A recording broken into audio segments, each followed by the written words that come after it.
This here's a podcast about the second most important thing in the world, football. And also about the first most important thing. It's called The Soul of Detroit. Oh, you don't come near me till you brush your teeth. It stars ML Elric as Billy Clyde Puckett, a running back who lives for just two things.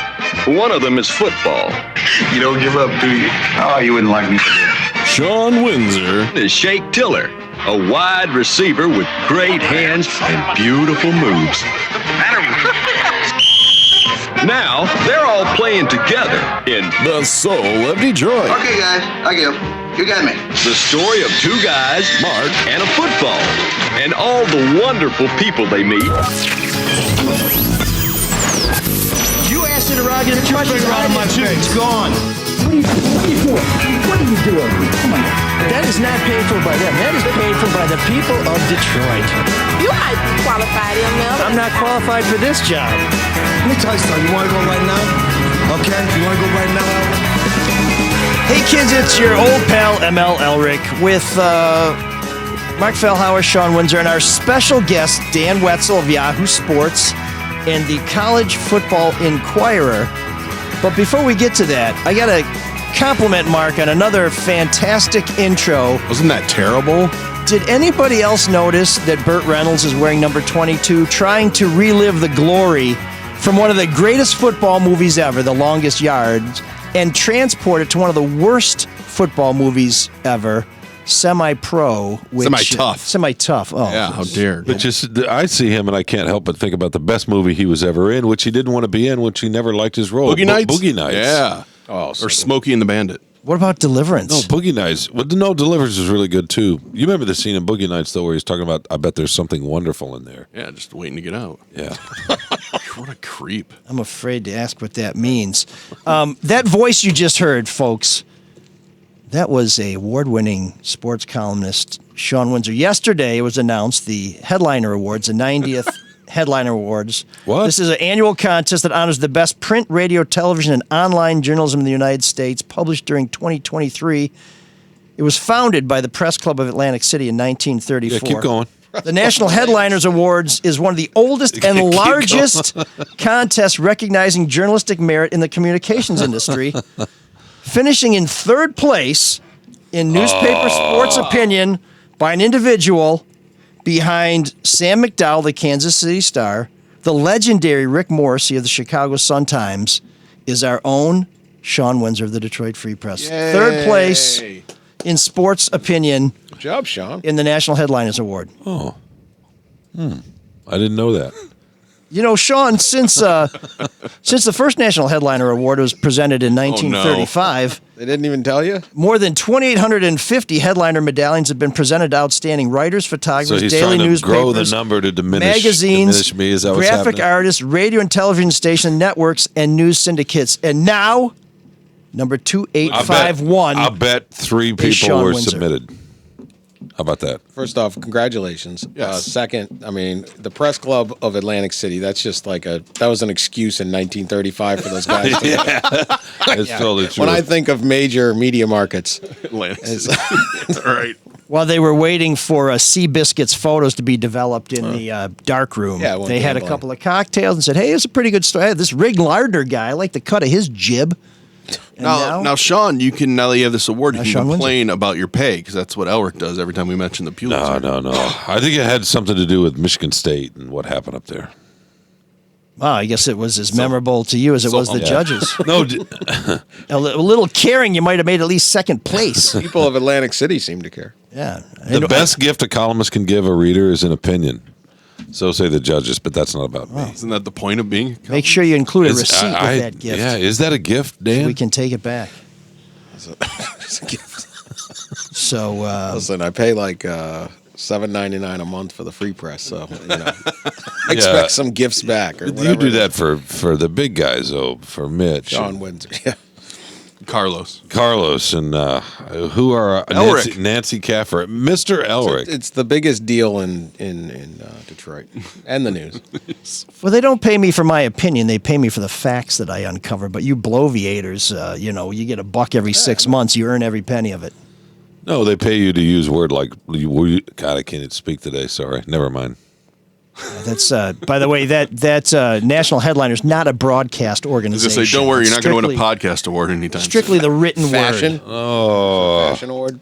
So I'm dragging a little. Sorry. Dan's here to pick it up though, this week, because we're going to talk about the Indiana Fever. Yeah, you know who else wore number 22? Caitlin Clark. I know you're a big. She does wear that number, so I know you're a big WNBA. That fan. is awesome. Elric's favorite topic. What's the latest with Caitlin? Did she just sign like a multi-billion-dollar deal with Nike? Yep. Okay, that's great. Where's Eli to bail me? Oh no, Eli abandoned me. No, I'm going to take this ball and run with it because The we had small ball? We had an interesting Smaller ball? the 1.5 inch smaller ball. Same size hoop. That's true. Yeah. See, looking, always trying to diminish. How much you know? Diminish? What? It's a fact. But I thought it was interesting because Dan, But you say that with glee. what? Not you. Well, you would, but Mike says it with glee. What's that? Smaller ball. Oh, it's a smaller ball. Oh, they can't really shoot. No, I didn't say they can't They really can't shoot. really shoot. What That's is the that? It's just a fact. That's your fault for taking it that way. Really? I'm reading the tone in The there. implication. All right, They're- go ahead. The women are smaller. Maybe they need a smaller ball. I mean, they should lower the rim, but no one's gonna be on board with that one. No, you know who's you know who can tell the difference. No one's gonna touch that. I can. I can say it. You know who can tell the difference between the size ball that the men and women play, even when he's in the back row, is Uh-oh. Dr. Yaldo, because he has better than 2015 or better than 2020 vision Terrible segue. because of LASIK surgery. It can give you better than perfect vision. In this episode, and Sean's award-winning journalism is supported by Dr. Yaldo, who can help you How many see times is he going to say clearly. Oh, that's So- all you are now. Is a Worst award thing to winner. happen to you is coming in third in the my Atlantic City Press Award. So I guess actually, technically, he's not award-winning. He's close to being award-winning. He's the second loser, I think Jim Schaefer would call finishing third. But he Bronze was in the- medal, we call it. That's Yeah, right. there you go. Bronze. Second, I think the second loser's better. Or just He loser. was That'd he be was fine. on the medal stand. I'd settle for loser. They played his anthem a little faster than the other ones. So, come on, we gotta get to the other first place ones. Let's get the third place guy off of No it. anthem for third. No anthem. No for anthem? third. No, Really? only winner gets the anthem. He tried to put his hand up in his black glove, and they said, "Put your hand down, son." Mark, would Mike put his fist up? Would he raise his fist up if he got to step up on the podium? Would he? Yeah. No, I don't think he would do Would that. you wear a glove? I would. I may just only use one of my fingers extended, but that's just because I have a message, and that message is from our friend Luke Nowacki and his buddy Zach at Pinnacle Wealth Strategies. They want to help you, whether you win a medal or not, have a comfortable retirement and invest your money wisely. So, if you're looking for somebody who can help you have a better tomorrow, these guys come in first place. Oh, God, what a burn. I did want to go back to the whole Caitlin. Then there's Come Play Of course Detroit. you did. No, but I'll tell you why, because and this came up beforehand, and I thought Dan made a really good point. I really liked the column Dan Wetzel wrote in Yahoo Sports. Everyone go check it out. It's also with the College Sports Inquirers, I understand. Apparently, the Atlantic City people didn't like it. Well, maybe Did next you year. enter? Maybe you'll get it next Wait, year. who are these Atlantic City people? No, but the article is about the FBI and their complete failure in handling Larry Nassar and the abuse. It's a really good column about how, the FBI was handed the evidence and did nothing with it, and it was a year before the Indianapolis Star, Indy Star, whatever they are, Indianapolis Star broke that story big. And I thought your point was really good because my big complaint is I feel like no one's paying attention to this story, Dan. Yeah, I mean the USA Gymnastics got, these reports that Nassar had was abusing the gymnasts. So then they hire a law firm, and 1 month they do a quick investigation. They got this evidence. What would you do if you're a USA Gymnastics? You go to the FBI, right? Any of us, you have all this info. I don't know how to. Right? No one knows really how to do this, and so you hand it over. You go have a meeting with the FBI, and the FBI. They didn't even take notes in the meeting. This was in Indianapolis. They had 3 people. They sat there, and for 14 months, they did virtually nothing. But they also told USA Gymnastics, you do not mention this to anybody else. It'll interfere with our investigation, of which there was none. Yeah, so not only did they do nothing, they hindered Everybody else. Yeah, hindered it growing. But you pointed out off the air that most of the attention was about the reporter in Indianapolis who, asked a really awkward question to Caitlin Clark. And it just bothers me that people aren't paying attention to this story, which is has way bigger implications. Than, Well, I look at the Washington Post app regularly, and I saw a big headline on there that the FBI had to pay out over $100 million to.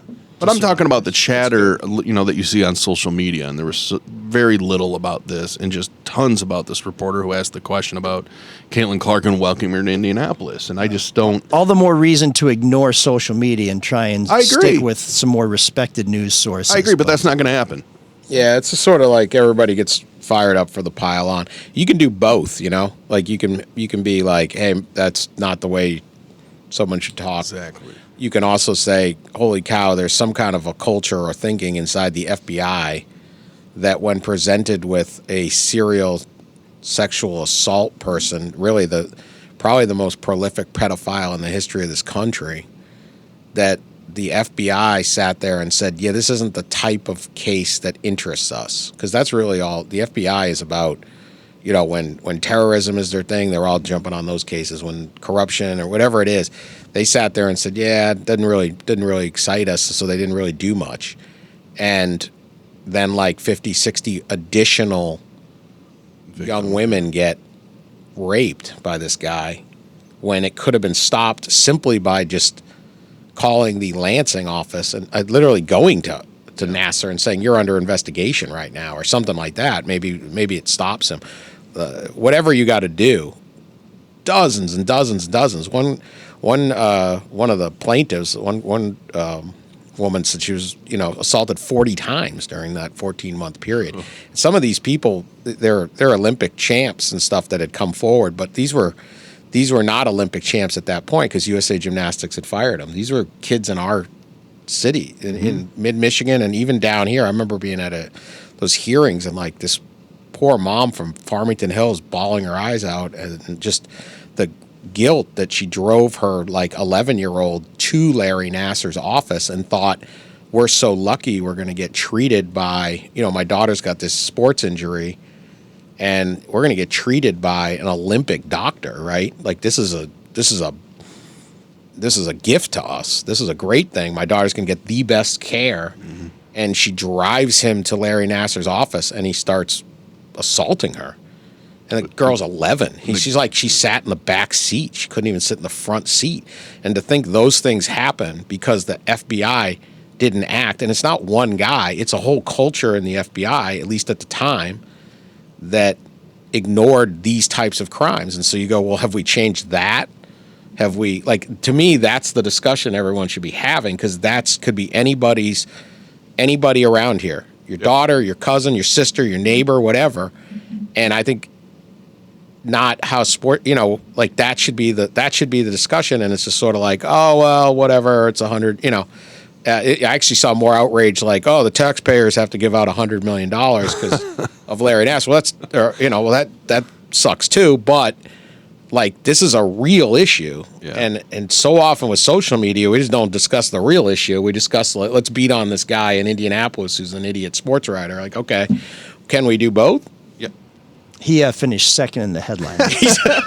How'd he do in the? He finished second. He was, can you do the bell? Because is that 3 or 4? I don't know, but I'm encouraging it. I want him to keep rough. Worst thing to happen to you is to win an award. That's really, yeah. I didn't actually win though, or even place. Yeah, to get a whiff of glory. What's extraordinary to me about that payout with the FBI is, I don't know if the award. I don't know. No, that's not extraordinary. It was only third place. But the thing about the government paying money like that in Michigan, and I imagine there's a similar principle at the federal level. It's really hard to sue government even when it fails because they have this governmental immunity that unless you can prove that they really were so utterly derelict and so terrible and failed in so many ways, they're exempt from being sued. That's why you see school districts have horrible things happen and the victims rarely get any money. Yeah. And to get a huge payout like that from the FBI is a very powerful statement that something went very, very wrong. That's what scares me actually even more. Because why did they settle? They don't want anyone to know how bad they failed. Oh. You settle because you're like, we can't win this case. So with all the protections that government agencies have, as you said, and look, if it was one bad FBI agent, one incompetent guy, you don't have to pay out that money. But when all of a sudden the government, the Department of Justice, like, yeah, we'll just cut you $120 million because we don't even want this case going another step. Well, what did we miss? Well, it sounds like if they did have a lawsuit, discovery is the big part in a lawsuit where you get to see what the other side has. You can see all their records. It doesn't sound like there'd be that much for the FBI to hand over. Well, no, there wasn't. Because it sounds like I get they probably don't want the PR of like, we're going to fight against these. I mean, it's such a egregious and awful, but I would much rather a full accounting of not, well, we put everyone through a little sensitivity. Like, what is it in that thing? So, I don't know. I think that's why social media really gravitates towards the silly stuff, like jumping all over that sports writer, because it's a terrible topic, Larry Nassar. What did he say? It's gross. He basically, I heard a clip of it on the radio at somewhere. He just said, on behalf of Indianapolis, we're so glad you're here. He made the heart symbol to her, and people thought he was, kind of hitting on her, which, I didn't take it that way. I just took it as an awkward exchange. But is there something about the heart symbol? Didn't it mean something to her family, or she does it during the games, or? She does it to her family, and he was, I can't quite And was she offended? That's how stupid it was. It was not a good exchange. Was she offended by it? Was this something that was insulting to her? It's hard to know. Yeah, I don't know that. Because frankly, when I heard it, I was like, "Next, who cares?" Exactly. Some dork in Indianapolis tries to connect with a big star and moves. I think that happens at press conferences all the time. So I covered Michael Jordan's retirement press conference in Chicago, and believe me, every question was asked began this way: Michael, you redefined the game. You're the greatest player of all time. There's never going to be anybody like you. Number 23 should be retired immediately, and you should go directly to the Hall of Fame. So how will the rest of us continue to survive now that you've retired, Michael? And the next guy's, this is Stosh from the South Side. Michael, you greatest basketball player ever there, and and it was a bunch of fawning suck-ups who were crawling all over themselves to somehow be spat upon by the greatest ever. This happens a lot at these press conferences. Even when the coach isn't wearing a tie. I'm over here laughing because Sean's tried to say something about No, I don't even know what I was going to say now. I know. No, there were a lot of women sports writers and a lot of women fans of the WNBA and on social media, a lot of women in general who felt like the way he responded to her, to doing the heart, the way he kind of joked with her about, well, if you keep doing that, we'll get along just fine. He would never said to a male athlete. That was their issue. So what? How many of these exchanges have they seen between sports writers and athletes? It's this kind of ass kissing all the time. Yeah, but it wasn't necessarily the ass kissing. It was more the tone and the way he did it. That's what they were frustrated with. I'm just reporting what they were frustrated with. So we're finally covering women's sports, and now we probably shouldn't because it's going to blow up in our face. Oh my God! I don't know about that, but should we just not have women, Mike, at all? No, but I'm just saying that's what he's saying. Every time some awkward person tries to connect with someone, they get hammered. We're basically telling people, hey, listen, don't interact with anybody else, because if you make one little mistake, we're going to crucify you. That's not how we can run a society. What were you trying to say, Dan? Well, his general point is correct. I think, I don't know. Look, he could have done better. I'm just saying, can we do both? Yeah. Even if you're not, if you're not going to get, like, this is important, but it doesn't. But Mike. To your larger point is correct. To your larger point, yes, we should be allowed to occasionally fuck up. Although it depends on what the fuck up is. Did this guy really fuck up? That's why he didn't get first place. No. Yeah, I mean, what does the second place finisher think about this? Can we get Rick Morrissey on the phone? But that's why I think fourth would be more. Fourth. Yeah. Second doesn't look back. You don't look back. Actually, Sean tied for third. We didn't want to bring the. So technically, it could be. We don't know whether he finished third or fourth. I actually tied for third with every other applicant, which was probably two. Yeah, it's Rick Morrissey. What's this had called? The headliner. The headliner. This is a major award. Why do you not know the about National Headliners is a major award, Sean. This is legitimately a cool thing. And for people who don't know this, Sean also, many years ago, was a winner of what is considered the Pulitzer Prize of sports writing. I mean, he is a truly excellent. That's not true. Sports writer. As much as there's scant evidence to support that, the guy is an accomplished journalist. Oh, dick. There's no question about it. Total dick. No, seriously, this national headliners think this is a big deal. Sean, if you were watching us on our Patreon, I'm giving you the heart. That's not a heart. That's something else. Is it an arrow pointing at my crotch? triangle. She does it like this. She does it like this. Yes. Well, then, see, No, that's not why. like that. What You was gotta that? turn- Was that the Thumbs vulva? on the Yes. bottom. Was that the vulva? What was that? That's what I was thinking. This There's is a lot great. of work to do in your But WNBA fandom. Look at what A lot of happened. work. You guys are just defending this general poor anatomy. schmo, and you're already attacking me for trying to do it. This is exactly what you were arguing He's against. over there. Show He's some over there. respect. He's over there tossing out Outrageous. vulva signs or something like that. I'm not touching that. Yeah. Oh my God.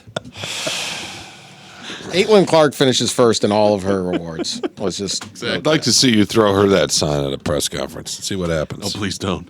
Yeah, well, here's a sign that my career has gone in the wrong direction. I'm covering Indianapolis Lynx basketball games or whatever the hell it is. Links. Well, let's talk about What the are draft. they? Let's get into the What draft. is the Nobody knows. The Indianapolis? fever. What Nobody you got knows. against this stuff? Like Fever, I don't. they're going to sell out the arenas. People are going they to are. watch. They People are. go and enjoy the competition. What's No, the I problem? think it's great. It just has nothing to do with Detroit. Well, then let's move on.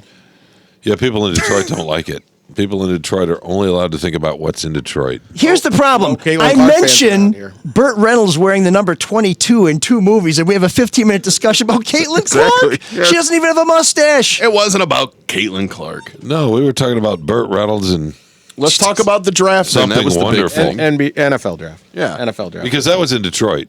But next year when it's where, Dan? Green Bay. We can't talk about it because it'll be in Burt Green Reynolds Bay. could have been drafted if he hadn't gotten hurt in college. Yeah, no, it'll be off limits when it's in Wisconsin next year, Take charge of your podcast, mister. according to Mike. I've conceded. I'm What would you like to discuss about the draft? absolutely nothing. I had no interest in the draft from the beginning, except for the What? unsolved murder. But Wait, really? You have like no? Did you watch? Let me. This will be interesting because I know you don't like the Lions. You kind of loathe them. Did you watch any of the draft? no, the draft started when it was time for me to head to the rink to play hockey. So I decided Okay, to but it's do also something rather 3 than days watch long. something. It's also 3 days long. So let me explain go. to you how this thing Buckle in. works for people who aren't know we have a nuts guest about the today? NFL. You know, like 1 million people went. You want to hit the people's topic. Exactly. Oh, yeah. It's no, kind of a big deal around here. I don't know. Massive. Yeah, And you're no, the I'm- only How person- many were at your hockey game? Big crowd. How many people watched on TV, right? we used a regulation puck. I'll Oh, just did tell you? Or was it on the radio instead? We didn't even have enough. We didn't have enough players to go 5-on-5, so it was really terrible. And one of the guys missed at it the because he draft. was at the draft. Yeah. But It two is of them missed I it. am 'cause so they're at the draft. mystified by the NFL draft. I am not surprised you watched none of it. I watched way too much of it on Thursday, Friday, and Saturday. Now with the DVR, it's really easy to speed through things and find out what you want.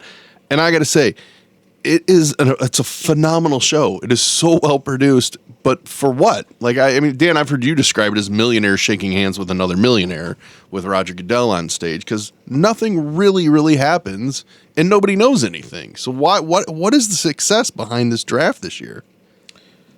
Well, football. I mean, basically, people just got obsessed with the idea of who you were getting as rookies. But I mean, this thing used to be a conference call, and then they put it in a ballroom at the Marriott Marquis in New York, and put a camera on it when ESPN started, and they had the idea because they were dying for something to cover, and then ESPN really ramped it up when they brought in Mel Kiper, and they spent all this time criticizing the picks and analyzing and building the whole thing up to where it became it's probably the second biggest sport in the country is the draft. It might That's be bigger amazing. than college football. College football is second and this is third. So they've turned it, and then it went to Radio City Music Hall. They could make it more feel like a spectacle, but they still only had a few fans. And then they had New York City was foolish. There was a scheduling problem with Radio City Music Hall, so they had to move the draft. They went to Chicago. They were going to leave for 2 years and come back.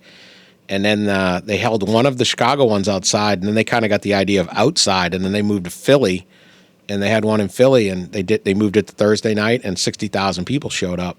And I was there for that. I was covering it. I walked out to see the crowd, and it was just these people all out it was like in a park, and I was like, oh my God, this is like they just found the golden goose. Did you get hit by a flying battery? I did not. I didn't get hit. They booed me, I'm sure. No, no one knew I was there. Is it because every NFL team wins pretty much, unless you're the Falcons? But I mean, everybody feels like their team. Everyone's won in. something. Yeah. You got the moms at home crying. You got the kids, and It's a great show. It's a great show, and now they brought the architecture of these cities. I mean, you spruce up whether it's Kansas City or last year, it'll be Green Bay. You'll see Green Bay. It'll look like Paris.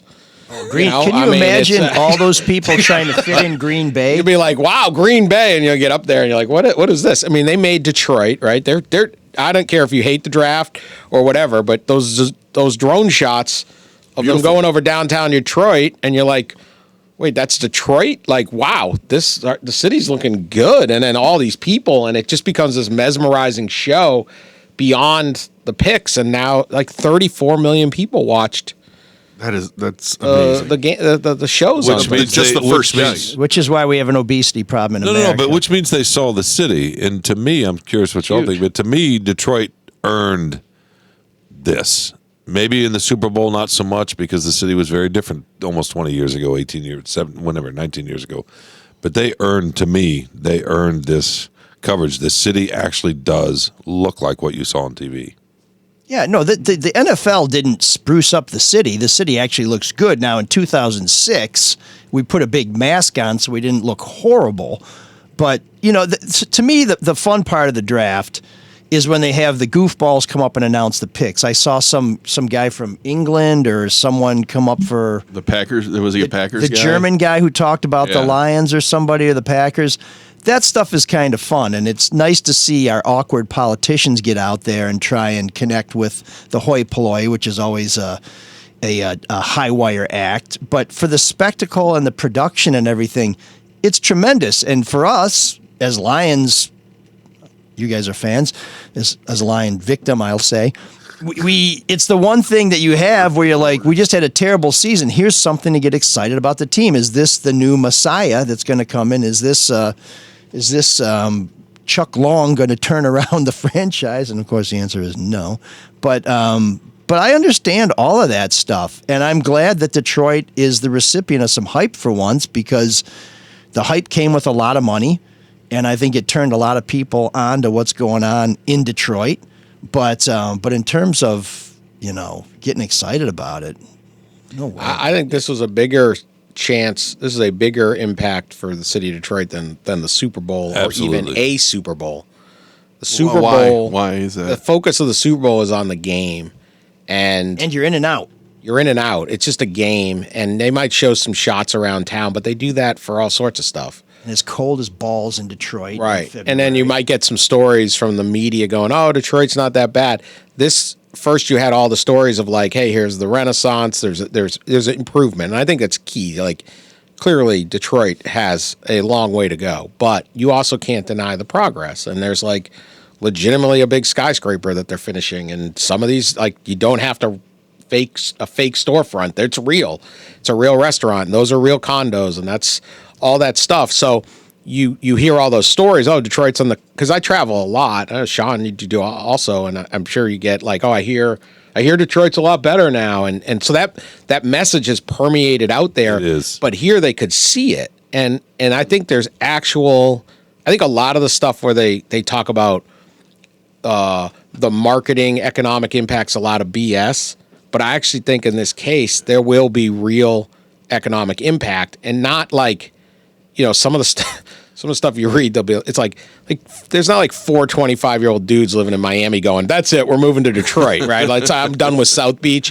That's not happening. And there's not some guy in San Francisco with like 1,000-man tech company that's just like, I want that building. That's not going to happen. But it's little stuff of like, guys go on, like, there's always these guy trips with a team, right? So whatever, the Broncos, let's say, are playing, hey, let's make our trip to Detroit, right? Well, when you start being that's a hotel room, that's money every weekend. That's more people around that maybe drove in because they're 15 and they live in Fort Wayne with their dad, and they go, oh, I wouldn't mind living in Detroit someday after school or something. That's exactly right. And it's little stuff. And your point about San Francisco, though, I mean, a lot of folks are leaving because of cost of living issues, housing mostly, and everybody's going to Texas or to Denver, whatever. Housing here, comparatively. Eventually, some of that might, because the more it permeates around the country, you're talking about 34 million people watching all those drone shots from the river on up through Campus Marshes. It looked like we had a lively downtown, and we do on a lot of weekend nights when it's warm. Yeah. I mean, we really do. Here's where it really helps Detroit, and the economic impact is real in that hotels and restaurants were filled, and unlike the Super Bowl, it's not like I don't really want to go to a downtown restaurant because there aren't any, but I don't want to go to a downtown restaurant when I have to take a shuttle half an hour to get there. Right. Here you can walk from your hotel to go someplace, but this is where Detroit, I think, gets the real benefit. People who put these shows on can talk to the NFL and say, what was it like to deal with the city of Detroit? Did they provide A, B, C, D, E, F, and G that they said they were going to do? Were they a hassle? Did it go off without a hitch? Were they accommodating? Did they have the facilities? Was the infrastructure there? And the answer is yes. For these 3 days, the People Mover and the Q Line were actually useful conveyances. The ability of the city to muster its police department, to have its public services, to be able to build a stage, get permits, things like that. These are the things that convention planners and big event people want to know about. You don't want to say we're going to invest all this money in a big event and then get to the city and they're like, well, we need you to shut down all the roads. It's like, well, we never do that. It's like, what do you mean you never do that? Right. We got to do that. To me, the real economic impact is from people saying you can do business with the city of Detroit. And I think that's what Mayor Duggan has been trying to do over the last 10 or 12 years is show people that Detroit can be a good partner. When you come here, we're not squabbling with the city council. We're not doing this. We're not doing that. Now, maybe we should have more of that because the city council should actually be part of the checks and balances. But Duggan's whole message is Detroit is open for business and we will be a good partner for you.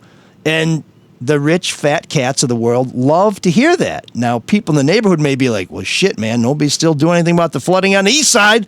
But for Detroit, nationally, this notion that we can put on a show and we're not going to show our ass, okay. And we can have, damn near 1 million people in town, and it was safe. I mean, we talked about it last week, the murder during the Super Bowl 40, and we've seen shootings at the fireworks. So here you have all these people in town, and it's safe. That should attract some people. The NFL was smart too. People get over. They lose their minds over this. Somebody just got killed with a sword in London, so I don't want to hear about Detroit's a success because nobody got killed at the NFL draft. That's our image, though, ML. It is, but this happens everywhere. And Detroit, is trying to get out from under the Murder City rap. But somebody got shot in Kansas City. I mean, sure, come on, parade, yeah. I mean, give me a break. But the image is that Detroit. Yes, no, you're right. Safe. We carry a burden with us. The old Detroit "See It Like a Native" T-shirts when the graphic is the barrel of a gun pointing in your face. Well, what Dan's talking about, cutting Sean off every time he tries to talk. What Dan mentioned earlier was I'm waiting for Rick Morrissey to dial in. We're building our way up to number one. Okay, thank you. We're slowly working our way out from under that perception. That's the thing. And by the way, the NFL I thought was really clever, not clever, but smart in hosting a lot of their events in the neighborhoods. You don't often see that. Right. In fact, I was trying to remember if I've seen that before. What do you mean?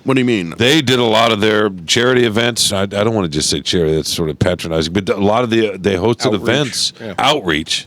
Planting trees in this park and at the P. They did things literally all over the city, and I didn't see them in my neighborhood, but I hadn't seen that before. It's a small thing, but I just thought, oh, that was interesting. By the way, the NBA was in town, and the show that they saw made them want to really consider bringing the All-Star game here. It's not the same as the draft. Their draft, or their draft, Yeah, no, and you need more hotels. I think the thing about Detroit has always suffered, and I've always said this.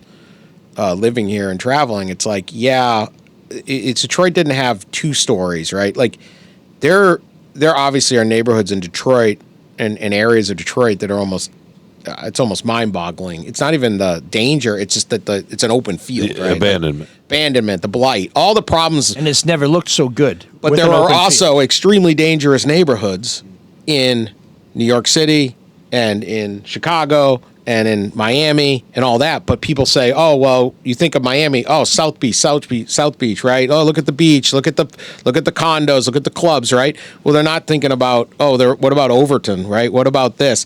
And in Detroit, about spring break? Right. In Detroit, we never had the downtown where people would say, oh, it's so good. I've always said this about Detroit. They've never gotten organized. They needed to turn Greektown into like Beale Street in Memphis. Yeah. People love going to Memphis because the tourists know where to go. Mm-hmm. And all you need is like a couple restaurants and one bar that would have like cover bands just playing Motown or something like that. And then so if you're in town, you go, oh, I went over to the, what is that, San Antone or what is it? What's that street? St. Antoine. Yeah. Right. Monroe is the main drag. Right, whatever the drag is, and just go there. If you've never been to Beale Street, right? Famous street. Right. It's like 2 blocks. Yeah, no, it's not big. Or the Riverwalk in San Antonio, which is right. The Riverwalk. Oh, it's so great. Well, then your focus is on something positive, and then when the games are in town and they run down there and look at how exciting it is in the city, and you go, well, Memphis has got more problems than Detroit. But it looks good for that little. So if you can make that area, and again, it's not going to solve Detroit's problems, but I've never seen this much positive attention, and not just people talking about how great it is, but any guy sitting at home would have watched that and said, oh, that looks good. Well, have you driven up from downtown, say up 2nd Avenue or Cass, up to Wayne State, or even up to where the Pistons have their practice facility? Have you been over there? No, it's a lot better. It's sort of staggering, actually, sometimes. And every few months I go see it or whatever, sometimes more frequently that, it feels like it's changing. What's about to be over in Corktown? Corktown's already been changed, but what's in place of where old Tiger Stadium used to be? The train station's about to reopen. That whole area, and people are moving in over there. And you see condos, more condos. And they're moving in. Yeah, no, it's... Can they get Mike Ilitch, not Mike Ilitch. Gilbert? Chris Ilitch to build all the buildings? That's like the last... God, if they did that. Oh, yeah, the whole... Because that's got people... I know the University of Michigan, they're putting that like grad school down there. It's a big project. And one of their concerns was that Ilitch will never, he's supposed to build all the stuff around it and he never will. Yeah. No, because on the other side of Woodward, on the east side, Brush Park is completely transformed. Now they've unfortunately lost some of those incredible old homes, but that whole neighborhood is unbelievable. There's still a lot of them there. The ones that are gone were. They were, but it's an interesting mix of 200-year-old homes and then brand new condos. I agree with you. Once you get to Midtown down, it is undeniable the progress. Now, is there still empty lots or this or that? But I mean, it is popping, it's and you're like, and the other side of Wayne State, the whole area, and then you get down in Corktown. It's like it's moved. It is spread out. It is, and even up Jefferson now, right? Too. Yes, up Jefferson to Belle Isle will get going, and so it's spreading out, and it's good. Is it the whole solution? No, but this helps. Like, this just absolutely helps. And I thought it was probably the most positive publicity and marketing that Detroit has ever had. Since I've been here's in 30 what years. would have worked better, and we're not ready for that yet, is if they could have built that draft stage on Hart Plaza down by the river, because that's really the showcase of the city of Detroit. And the riverfront is doing really utilized well. Hart Plaza. Well, it's under construction now, so they really. So the question is, can't? Should they tear the Rents End down, Mark?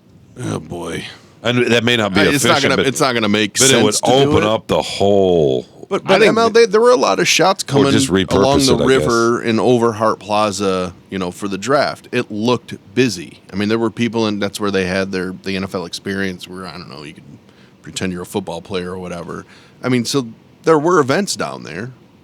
I mean, I'm not saying that there aren't, but when you talk about, Shawn mentioned the Riverwalk in San Antonio, the distinctive geographical advantage we have over every other city is we have a river. We don't utilize it. Well, we're really not. And we are now. The Riverwalk, though, does. Cities are built on a river. But we go from the bridge now all the way to Belle Isle, so that is being developed. When they get that Ralph Wilson Park, have you seen the building construction down there? Yeah. That thing is going to be this massive park and all sorts of all sorts of cool features in there. They're going to bring the water in. The old Buffalo Bill owner was a Detroit billionaire. Like that it's not just, okay, here's a good place to ride our bikes. It's something else to gather. I think everything will be on the Riverwalk. I think Hart Plaza is kind of obsolete because it's by the river, but it's not, the Riverwalk's taken over. I would sell Hart Plaza and put a bunch of condos. And another thing, too, is Belle Isle you have the space there to build that shell that they had the draft in. I mean, you can make you could put a your huge center concert stage. venue or something Right. like that. And they used to do that. We used to have the ethnic festivals, and we used to have concerts. I saw Bon Jovi for free back in like 1984 playing on Hart Plaza. I mean, thank you. It used to be more of a dynamic place, but it's You kind still of have the fallen T-shirt? They were excited about that fountain. Like, does anybody still excited about fountains? This is 1930. Fountain never running. Fountain's never on. I think of like 1920. People were like, "Wow, they got water to blow out." Like, does anyone still care about that's these? where they could To your get point about rainwater. Beale Street in Memphis, could you see, or just having an iconic place, Belle Isle should be, if you think about what Belle Isle is, it should be in one of the more iconic parks in the country in terms of how people think. And probably long after we're all gone, you could see a situation where the hotels, people coming and staying downtown, they just get on a little train or something. But to me, Belle Isle needs some work, obviously, right? It's coming, but it needs a lot more work. My Beale Street thing is just when people go, oh, I got to go to business in Memphis for a night, and they go, oh, at least you get to go to Beale Street. And it's literally like 5 or 6 bars playing blues music, which quite honestly, not that many people really like blues music. It's all right. Yeah. But there isn't a market of like. And people, ribs at Rendezvous. and they get some ribs at a couple places, and they have a couple guys in the street doing juggling and stuff, and that's it. And you can stand out in the street and drink like, it's like a mini Bourbon Street, and everyone loves it, and it's international. Like, it doesn't take much to do that. Like I said, if you have some Motown songs and somebody selling beers and everything's opened up, that becomes the spot where, because the problem when people come visit, they're like, where should I go? And I'm like, I get that all the it's time. not that simple. Like, you kind of got to just embrace where, the bar, it's not all set up right. It's not organized. And so, like, there's tons of good restaurants. Go here, but then this is if they just can go to one spot and be like, oh, this is fun. This is all I'm really looking for. I go back. I catch my 6 a.m. flight out of here. When I think of We Memphis, used to have the warehouse district, and the Mayor Archer tried to put the casinos down there so we'd have sort of a spot on the water, and they ran into some problems because they tried to seize the property, and they lost. City got tied up in a lawsuit. They lost, and they couldn't do that. And in the meantime, the warehouse district, which was kind of a contained area, fell apart. You never hear Motown in Motown. Yeah. No, I don't it's true. understand why. It's funny. My kid went to the museum the other day, and so The Motown I Museum? haven't been there in a long, long time. I've never been there. Poorly located, though. It's awful, yeah. But that's a I great get it. that's a It's where great they street did it. too. I mean, Yeah. the Boulevard is also great. But there should be a museum where Aretha Franklin's grew up just down the street. But speaking of Memphis, I once went through there with an unhinged gal dressed here in we go. black, and we were on a search for. She had to have clove cigarettes, or she was gonna. I remember driving all over the city looking for clove cigarettes. What year is this? 1988, probably. I don't even know what that sentence meant. Yeah, no, it's. But that's The fond memories. Caitlin Clark's grandmother. I don't know what happened. Did she all ever dressed, find in, Circle? all dressed in black, and we stayed at a little motel out by a dog track. I remember it's Of course you did. on. It may have been in Arkansas, actually, right? Because Did you pick her up at the dog track? Somehow every sentence it Did you gets find less her romantic. chasing a rabbit? Every sentence gets less romantic. Clove cigarettes, dog track. What else you got? From what I remember, the state lines just It's on, right just- there, West Memphis. West. Remember the West Memphis? Yes, that's 3? it. That's where those and guys there's are a from. dog track out there somewhere. or there I'm used to be. sure you can do anything you want with a dog over there. Yeah, 40 but no. years later, he found her jacket in the back of his car. It's the start of a forensic file. Yeah. Yeah, no. I just clove cigarettes, Elvis, dog racing. I don't know. Wow, Anyway. she really you're a charmer back Yeah, then. but huh? she wasn't the Hey, one. Alan, huh? I got us we'll take you to Memphis for the weekend. Well, actually, Arkansas by a dog track. We'll cross state lines too. We should have age. And I will drive Can't all night long I can't looking afford- for clove cigarettes for Can't you. afford the actual city. I don't even know what I'm doing here. I love it. So crazy. Oh man, the geeks have inherited the earth. Did I do that? What a dork. Does him wanting to play with us again mean that he's turning into a geek, or we're turning into cool guys? Well, if you could snap your fingers in in that instant have 20/20 or better vision and never again have to wear glasses, contacts, or reading glasses, would you do it? Yes. Yes. Okay. Of course you would. Sure, why not? It's so obvious that even Shawn would do it. You notice I was in third there to say that? Yeah. 2 other people got there Atlantic City before noticed. you. But of course it's not that way, but it almost is that you could snap your fingers and do it. It's not that way, but it almost is thanks to Dr. Yaldo. All it takes is a free evaluation from Dr. Yaldo to identify your particular situation, followed by setting up a quick, painless, and safe procedure, then a recovery as quick as a day, and there you are. Near and far vision as good as there is that lasts your lifetime. Whether it's custom LASIK, the most precise in the country, or bifocal implants, a Dr. Yaldo specialty, you'll be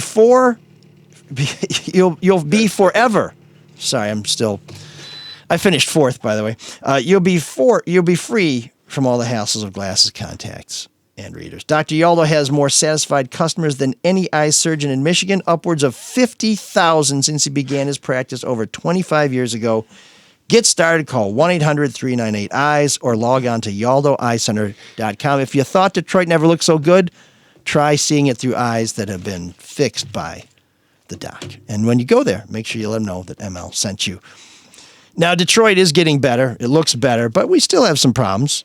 And maybe if you're a big-time city official who can travel on the people's dime, maybe if you're a political contributor who gets hooked up with government contracts, that's great for you, but it's terrible for the rest of us. Now, if you're not among the swells lining your pockets with taxpayers' money, if you're someone who actually works for a living, call financial specialist Luke Nowacki at 248-663-4748.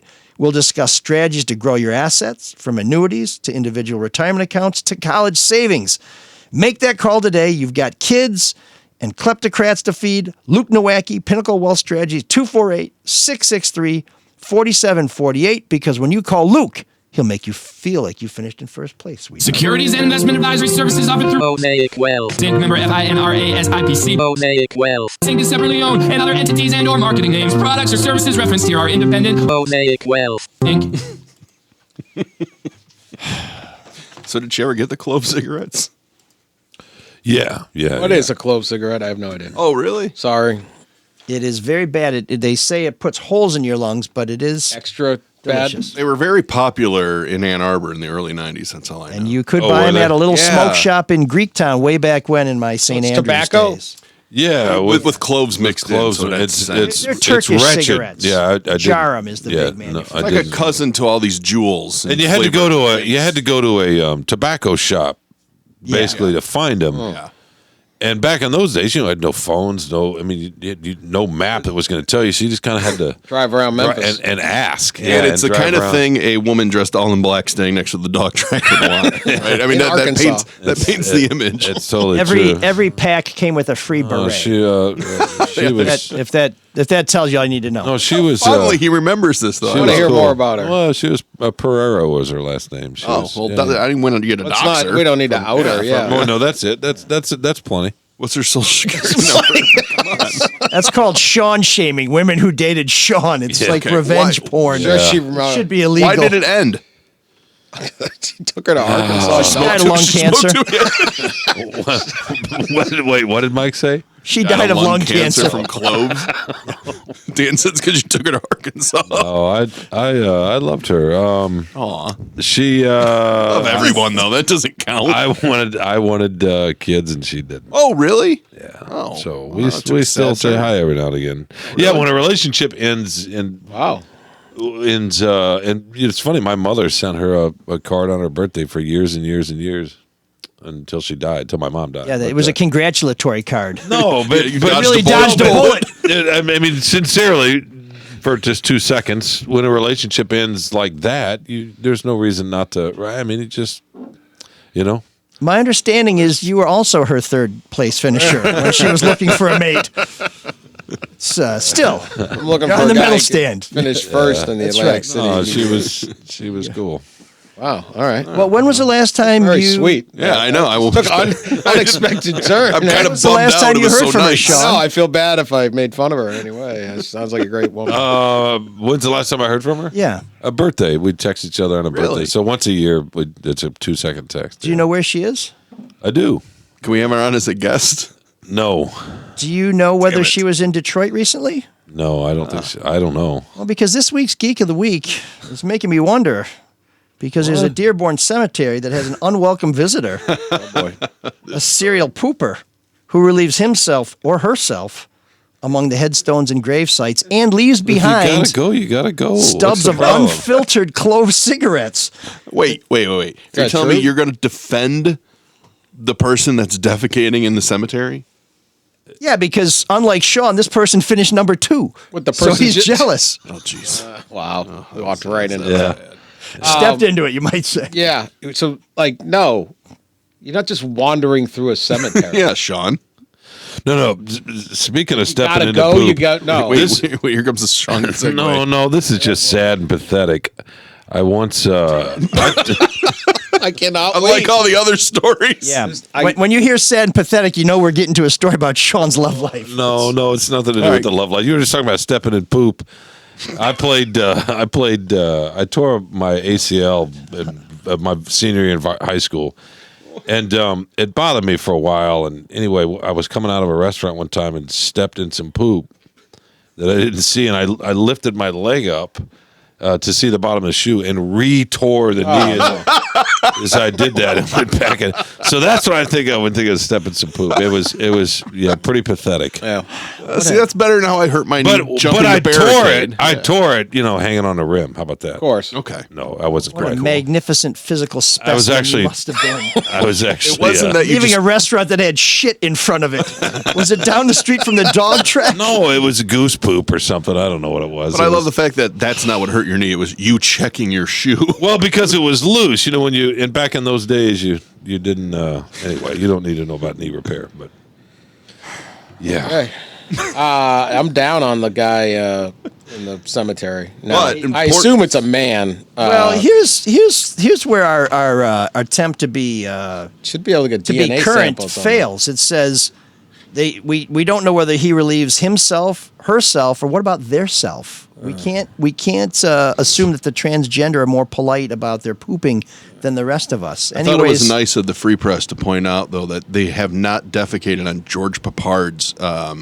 Hannibal from the A-Team is buried in that cemetery, and the serial pooper has avoided George Papard's headstone. Yeah, so which I'm relieved. I love George Papard. They have Love pooped Hannibal. hard, but not on Papard. Hannibal was so awesome. He was great, yeah. So awesome. Absolutely. Yeah. Love it when a plan comes together. Exactly. Yeah, I've never said that on this show, unfortunately. We've been doing it for 250 different times. We need a 24-hour vigil outside the George Papard headstone until this person is caught. So you're really gonna poop on the guy that doesn't poop on George Papard? The only guy on this team who drives a van is Shawn, and it's while his stepfather's having sex in the back or while he's hanging his ass out a window as he's passing a high school.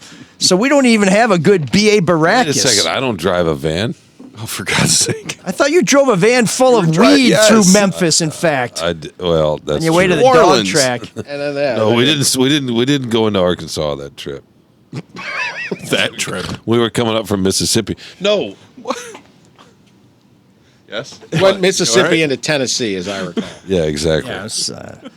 But just to get you up to date on the latest. So from who's the guy? Our outstanding reporter Jennifer Dixon. She says that the Dearborn Police Department has no viable leads, but they are continuing to work and locate the person responsible. A source familiar with the situation tells Jennifer the pooper wears dark clothing and a hoodie. Shawn, what, you wearing a hoodie today? And leaves a big mess behind, including used toilet paper, and always under the cover of darkness. Police have not run any DNA and NA on this because they feel that there are more pressing cases. So that's your Geek of the Week.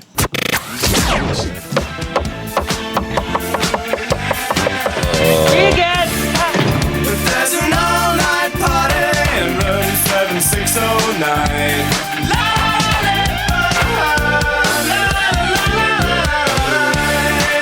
And you can dance together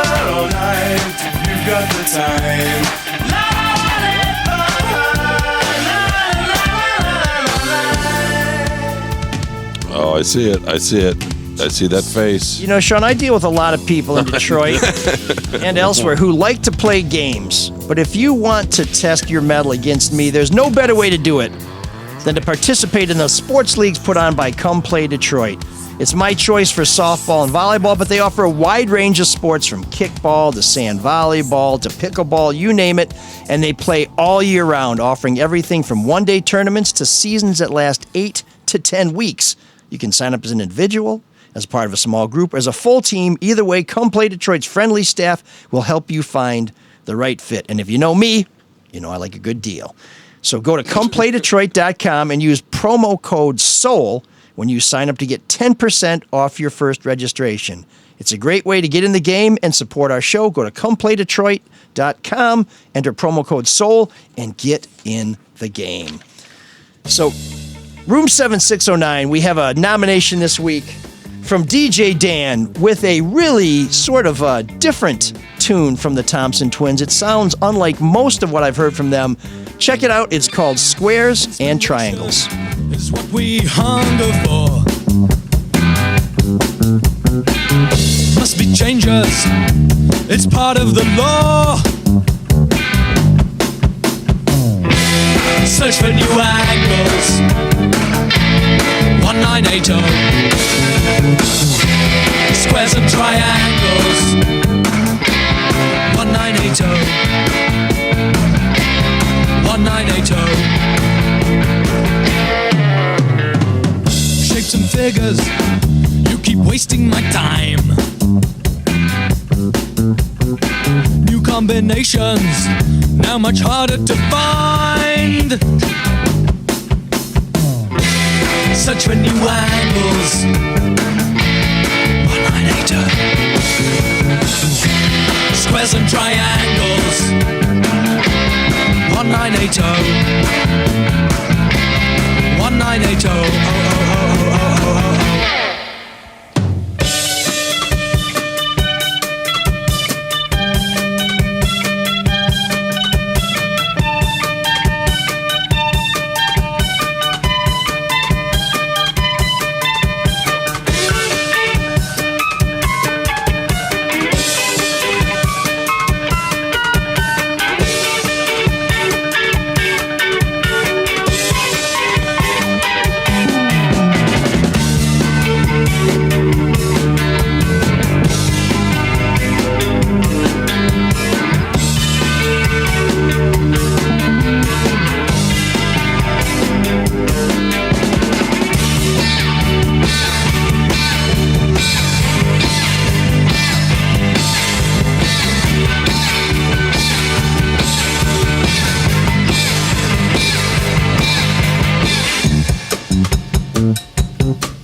You would not know that was Thompson Twins unless I told you. It's so different from what they're so well known for. And Dan says, this was a happy accident. Before I was exposed to wooing a young girl by standing outside her house with a boombox, cranking out some Peter Gabriel, John Hughes showed the world that an adolescent gesture of romance could be captured sitting across from the person you had a high school crush on while having the Thompson Twins, If You Were Here, playing in the background. Dan says, I always liked the tune. So I went to my local record store, which was Dearborn Music on the corner of Michigan Avenue and Monroe, to purchase the album containing this song. Unfortunately, the only album they had in stock by the Twins was Here's to Future Days, and I knew it was not on that album. I decided to have the store owner order the album for me. The person in charge of ordering albums was an older gentleman who I believe was the store owner. His forte was classical music and jazz, not alternative pop music. We didn't have the internet back then, and if you wanted to order a record, there was this huge catalog that he had to comb through.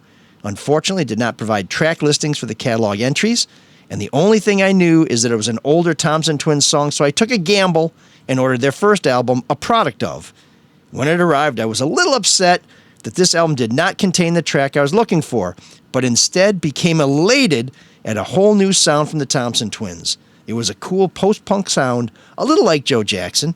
The track from that album that got worn out by the needle is Squares and Triangles, which you have just heard for yourself, and it really is so different from anything from the Thompson Twins and is exactly what we're looking for here on Room 7609. A deep cut from a band you think you know, or a band that only you know that other people might dig if you introduced us to them. And of course, we'll take anything now that you think is worth sharing as long as it comes with a really good story and perhaps a pack of Jarums. Now for the review that matters the most, Sean. Did you like the song? Yeah, and I like the backstory, Dan. Nice song, but if I could poop on anything, I'd poop on the segment. Poop. You do every week. Every week. It's your least favorite segment. I mean, I don't need to poop in a cemetery, but I'd poop on Room 7609. Okay. I wonder what Rick Morrissey thinks of Room 609. Big fan. Legendary sports writer. Chicago something. Very. So we've heard. Very accomplished. Very accomplished. One heartbeat away from being the top opinion writer in sports in the country, according to the national headlines. So we do want to thank our donors, our generous donors. You know, the way you can support this show is by signing up on Patreon. For $5 a month, you get to watch the show, which is quite entertaining. You get the show before anybody else does. You get first crack, first huff, if you will. You also don't get those annoying insertion ads. And it's just $5 a month. It really does make a big difference to us. For $15 a month, you get the bonus episode. And very soon, we will be recording a special bonus episode with our friend Dan Wetzel. Every month, we provide listeners who are subscribers at the $15 a month level, the Big Mouth Strikes Again level, a bonus episode. Last month's episode featured Erica Erickson. This month, it's going to be Dan Wetzel. For $25 a month, you get all the above, plus an autographed copy of the Kwame Sutra. And for $60 a month, you get everything we've mentioned and some unique Soul of Detroit swag. So please go to patreon.com, go to Soul of Detroit, sign up to support the show because it really does help us keep coming back every week. We have 3 new members of the Soul Patrol. Hey. Greta Matthews, Matt Jennings, I think you may know Mr. Oh, Jennings, Matty. and Tapia. I hope I pronounced that correct because that seems to be what Sean tries to do during Room 7609. What's that? That was so stupid. Pee a little bit. It's just a at a bad time because he has a constricted you're urethra. better for missing it. Yeah. And yeah. Whatever it is you're reading in your phone right now, way better. Yeah. So I was thank you. just reading what bloviating means.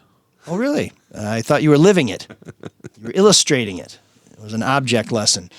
So please support us with your donations to Patreon. We have some feedback, and I'm going to let Sean get us started with the feedback. Really? I was just reading about clove cigarettes. I guess I didn't know they were banned. Oh, really? Menthol not, though. Just one more bit of illegality of your behavior in the Mid-South. In the Mid-South. Driving weed through Mississippi, buying clove cigarettes in Memphis, dog tracks that may or may not be legal. Was it a dog fighting ring? Let's be honest. I did go to a cockfight one time. And, Here we go. we don't need to talk about That was in a locker. That was legal. You couldn't smoke weed, but you could have chickens fight each other. I know. I back did in watch Arkansas. that. That was actually in West Virginia, but that was. Imagine that. And that was actually I was a journalist for that one. Mid-South. That's what they call it. I know. Mid-South. That's where all your activity happens. Oh, my goodness. All right. If you see this before showtime, am I reading that part, Mike? I guess you are. Okay. Does ML, that's Mike Elrick to you and me, does ML think Lee Chatfield and his wife will actually go to jail for a short stint, or are those charges election year theater, and will he plea out with a slap on the wrist after November? Great question. It's a great question. I do not think it's election year theater because Dana Nessel is not able to run for re-election as Attorney General, and I do not see a political position in her future. I don't think she'll run for governor. She passed up a chance to run for Senate. She is unlikely to run for Congress, and I don't think she's going to go for Secretary of State. So I think this is a long-running investigation. She's finally gotten charges, and there's a couple other people she charged earlier. Folks don't really know them, but they were kind of the bag men and women, if you will, if you believe what the law enforcement says. So I think this is a long investigation that is finally coming to a head, but Dana Nessel did not bring any charges for the alleged sexual assault that Lee Chatfield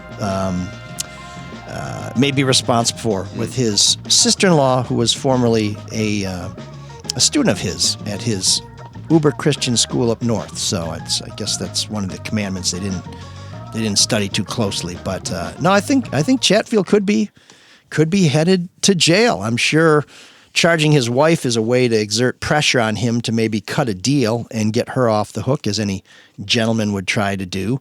But with financial crimes, with white-collar crimes, you never know. They may just try and get restitution or some sort of heavy-duty fine.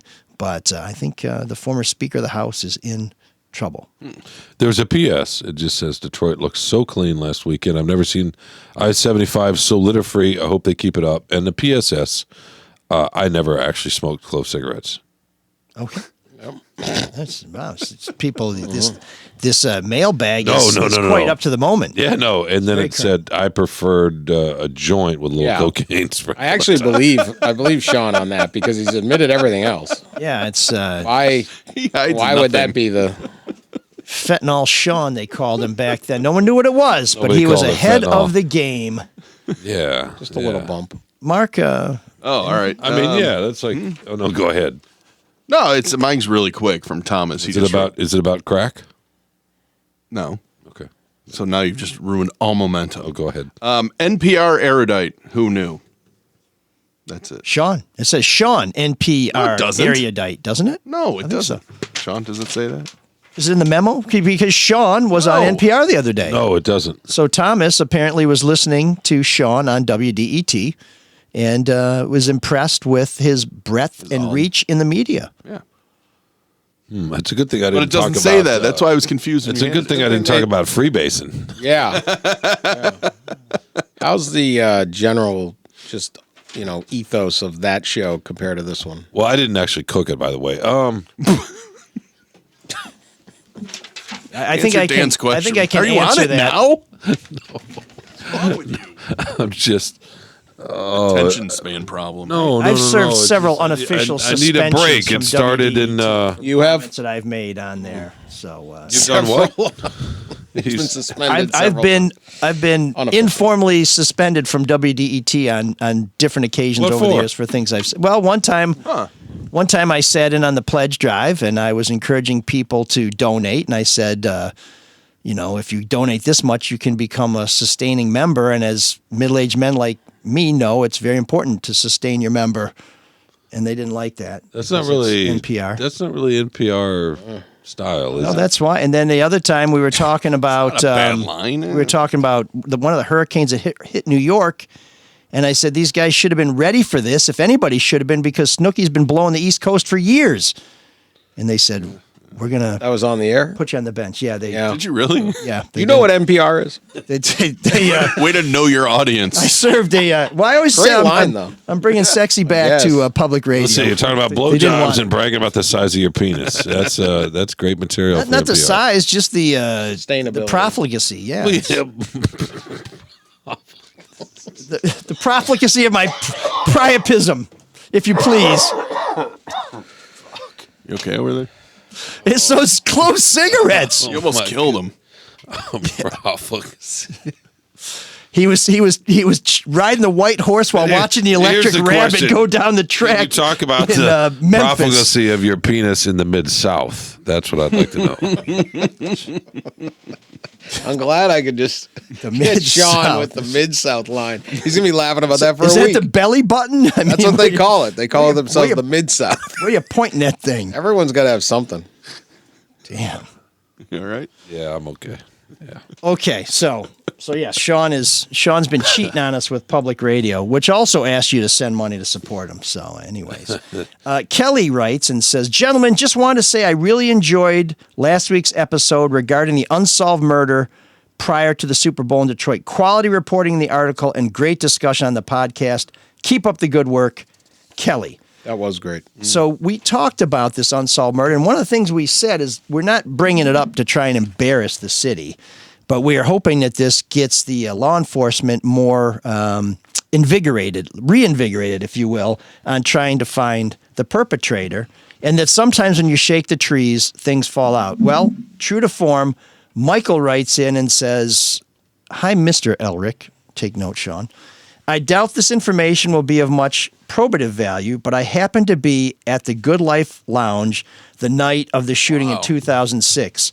My friends had left without me. I was very intoxicated at the time, and when I walked outside, I stumbled into what I knew was a very recent crime scene.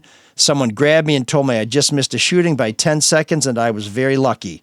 I remember seeing at least one person on the ground, and I don't remember if I saw blood or if that was a trick of memory.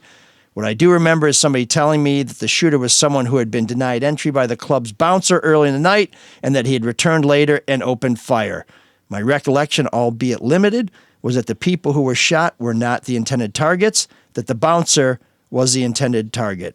Again, this was a long time ago. I was unfortunately very inebriated. I believe someone said the shooter was a black guy, for whatever that's worth, and that was part of the description that police circulated. Of course, that didn't really narrow it down, so we could use some more details. At any rate, Michael talks a little bit more about this, and this is the kind of thing that when you bring a story back, people come forward who might not have earlier and said, hey, here's what I know, and maybe it'll be helpful. So Michael, thank you for letting us know what's going on.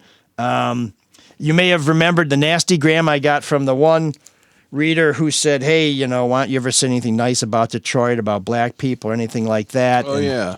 And I sent her back a copy of a story I did about a woman in Detroit, a 91-year-old woman who'd lived through all kinds of crap and had this terrible house next to her for years that we helped get her torn down, and talked about her commitment to the city and what a noble individual she was, a real sweetheart.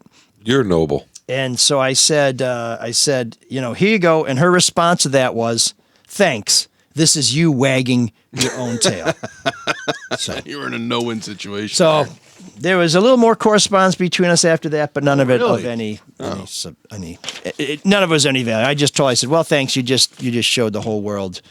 Well, you showed me that everything you said in your email about keeping an open mind and trying to look for the best in everybody was not true. So that's your feedback. You can reach us at mlsoulofdetroit@gmail.com. We love to hear from you. We love to answer your questions, hear what's on your mind. Perhaps you know where we can get some illicit substances that Sean can use while trying to seduce someone who likes parimutuel dates. Who knows? What? Who knows? What do you mean, what? You're not familiar with the term parimutuel? No. I was tripped up on the word seduce. Well, let me just say, based on your finish in the national headliners, a lot of us. You had to bring it around one more time. I'm proud of you. We have a pari-mutual admiration society, Sean. Proud of you. You did it. Dan, thanks for coming on. It's great to have you. Always fun. I hope on the next College Football Inquirer podcast, you'll be talking about the scandal-ridden U of M Wolverine probation the national champions team, and how that national championship will be stripped. Yeah, right. And good luck. Keep dreaming. And the next thing, let's see, they'll be getting the death penalty next. Right. You heard it here first, folks. And last. It's the media trying to cover up this story so they can persecute some poor goober in Indianapolis. More shame. So thin. Skinned. We are about to sign off and record our bonus episode. So if you become a Patreon member, please check it out. These are a lot of fun. We hope that you like them as much as we like doing them. And until next week, thanks for listening.